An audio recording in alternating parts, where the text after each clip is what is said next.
But then this week, somebody sent me something. And I sure hope it's not true. But I think it is. They said, the Auditor General, Nancy Kathongo, said this. Unaccounted for withdrawals. So somebody went into our eCitizen, because it is ours.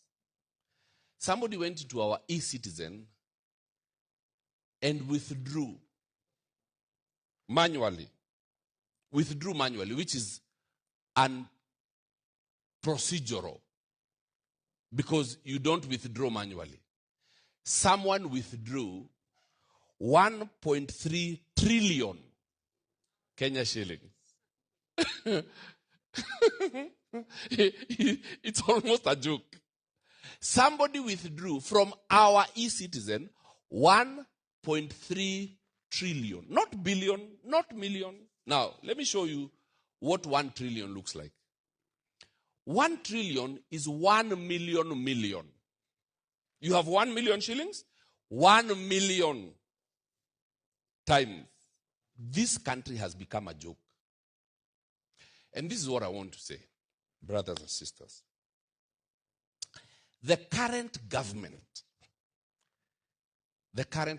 is God's judgment on Kenya. It's the only way to explain it. I will repeat.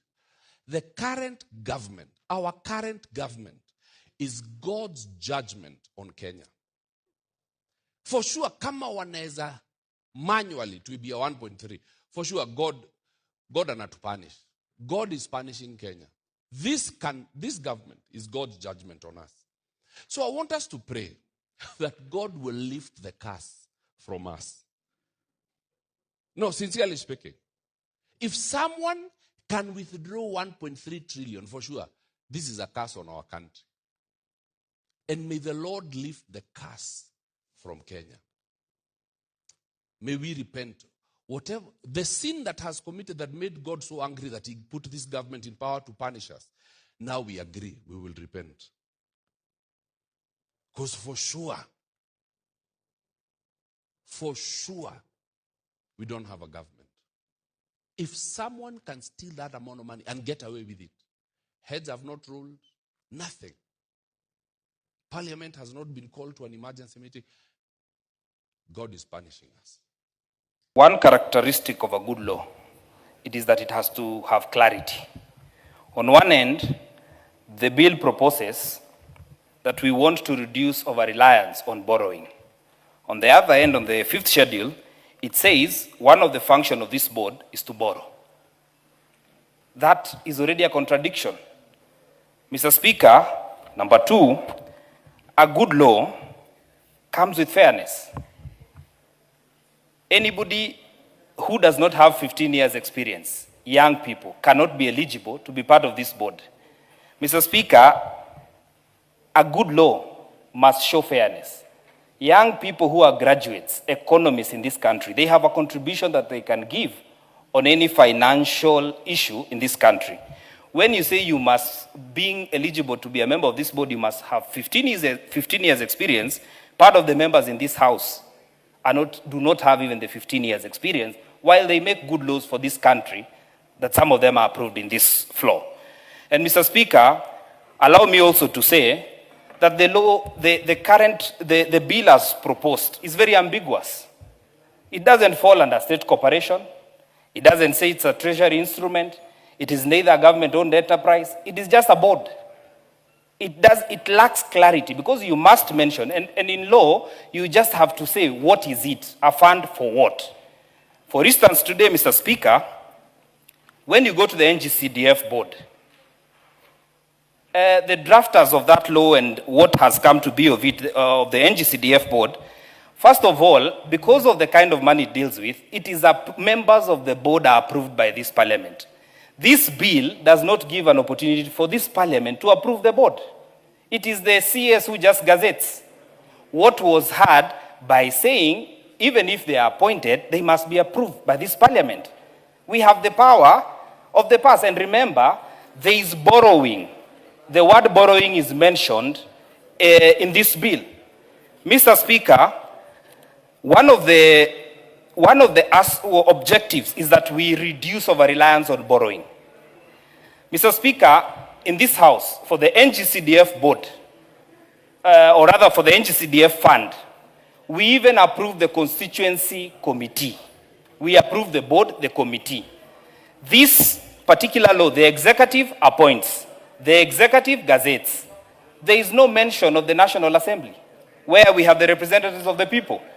Mr. Speaker, you're talking of doing infrastructure project. When you talk of commercial viability, Mr. Speaker, we lead different constituencies.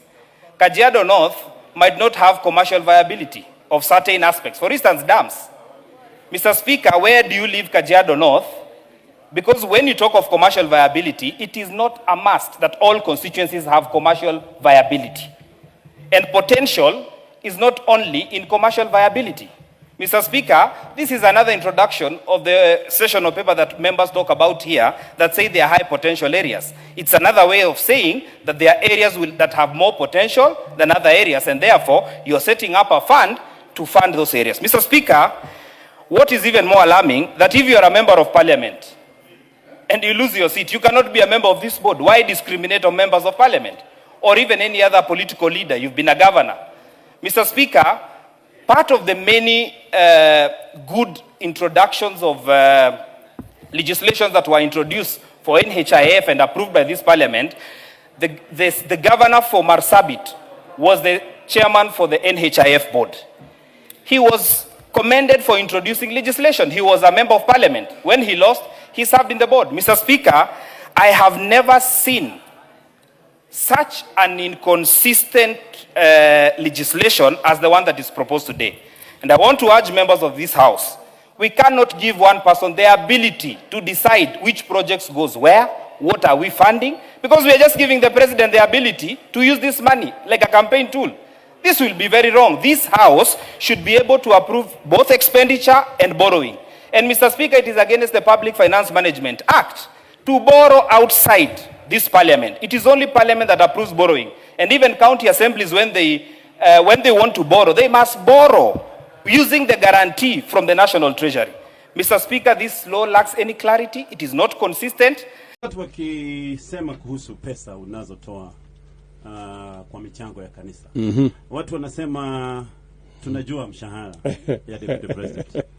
Na tukihesabu kila Jumapili ama kila pahali hii pesa imezidi mpaka imezidi mshahara ya deputy president. Watu wanasema sasa ni jibu. Yes. Unajua Gatonye, hii dunia iko na mambo mengi. Kwanza ujue mimi nimekuwa mfanyabiashara sasa miaka 30. Tunaelewana? Yes. Na sitaki nijitangaze ya kwamba niko na kampuni hii, niko na biashara hii, na niko na marafiki chungu mzima. Nataka nikueleze ya kwamba watu wengi ambao wanalalamika juu ya yale ninafanya, hawalalamiki kwa sababu ya kwamba wananijali ama wanajali wa Kenya. Wanalalamika kwa sababu hawataki nifanye hivyo. Mimi ni Mkristo na muamini Mungu. Sawa sawa? Yes. Na nimejifunza mahali nimefika ni kwa sababu ya Mungu. Kuna watu wengi wananilaumu kwenda kanisani, sijui kufanya nini. Mimi nataka niwaeleze. Kuna watu wengi ama wengine hawana shukurani kwa sababu pengine hawajatolewa mbali na Mungu vile mimi nimetolewa mbali. Mimi, my friend, yes, bila Mungu mimi singekuwa na keti hapa. Mimi nilikuwa nauza kuku zamani kama mtu kadogo. Lakini unajua kitabu ya Zakaria 4 na mstari wa 10 inasema do not despise humble beginnings. Usidharau mwanzo mdogo. Yes. Unaweza kufika mahali. Na hiyo ndio tatizo. Tatizo ya hawa watu sio ati pesa ninatoa. Tatizo ya hawa watu ni huyu mtu ya kuku kadogo, ajulikani baba yake, ajulikani mahali ametoka. Mbona sasa ati anaonekana hapa, sijui anaonekana pale? Kwanza alikuja akakuwa deputy president kwa njia gani? That's the whole problem. you know, but they have to live with it, kwa sababu wao si Mungu na wao si ndio wataamua nani atakuwa nacho nani hatakuwa nacho. Kama ingekuwa ni mtu mwingine anafanya yale ambayo ninafanya, hangeulizwa maswali, lakini maswali inaulizwa kwa sababu ya William Ruto. Na hawa mimi nitaendelea kufanya yale ninajua ni ya kweli, na hakuna mtu Gatonyi ambaye anasema alipoteza pesa zake na akazikuta kwa akaunti yangu. Kama ama kunaye. Yeah, kuna. Your Excellency, hii vita ni kama imepasua Jubilee mara mbili. Wanaojiita ama wanaitwa kieleweke, wanasema sisi tunasaidia rais kupigana na ufisadi. Wengine wanasema sisi tutaunga rais mkono kwa sababu wengine wataki. Jubilee iko namna gani? Ni kama hii vita. Wengine sasa nasikia kuna azimio la kumfukuza Matiang'i waziri. Wacha nikueleze Bwana Gatonyi. Wacha nikurudisha nyuma kidogo. Na niwaambie wasikilizaji wako na Wakenya kwamba Jubilee ni chama ambayo tumeitoa mbali. Mheshimiwa Uhuru Kenyatta na mimi tuko na historia ndefu. Mimi sijamuunga mkono Uhuru Kenyatta ati kwa sababu atashinda. Hata wakati alikuwa anaanguka niliunga yeye mkono.